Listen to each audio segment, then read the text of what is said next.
Hola, soy Luis Alamán, me presento para vicedecano, colegiado aquí en el Colegio de Abogados de Barcelona. Somos compañeros como tú, abogados como tú. Porque eres abogado, sabemos que tienes criterio, que vives los mismos problemas que todos y cada uno de nosotros vivimos cada día. Problemas burocráticos, problemas en los juzgados, etcétera. Ni yo quiero convencerte de nada de lo que tú ya estés plenamente convencido porque sabemos que tienes criterio, ni seguro que tú quieres que te convenzcan o que te vengan con cuentos de nada de aquello de lo que tú no te hayas convencido previamente. No obstante, mi sugerencia es hacerte unas preguntas y que tú te respondas a ellas, porque yo creo que nos ayuda a todos para saber en qué colegio estamos en este momento. ¿De verdad creemos que el colegio que tenemos nos representa, nos defiende, nos ayuda como abogados, que defiende la dignidad de nuestra profesión, la dignidad de la abogacía?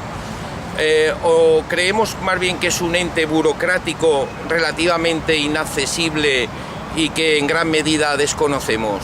¿No creemos realmente que está en manos de los poderes públicos, que hacen con nosotros lo que quieren, que hacen y fabrican las leyes que nos afectan y de las que nosotros somos meros receptores pasivos sin enterarnos bien? ¿No crees que estamos desestructurados, desorganizados como compañeros, que no tenemos un colegio cercano?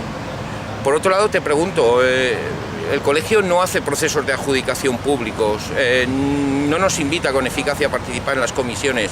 ¿Te han llamado alguna vez a alguna comisión? ¿Te han llamado alguna vez a algún proceso de adjudicación de los numerosos servicios que precisa el colegio, de los informes que precisa, de los servicios externos que precisa?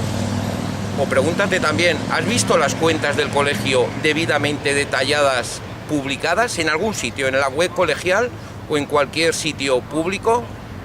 ¿Conoces? Nosotros no conocemos los datos de los sueldos que cobran los cargos del colegio, los sueldos que cobran los empleados del colegio. En definitiva, estamos en un mar de preguntas. Sabemos que ninguna candidatura alternativa, lo sabemos a ciencia cierta, va a resolver estos problemas, los muchos problemas que tenemos. Algunos de ellos porque ya han tenido ocasión de resolverlos y no lo han hecho.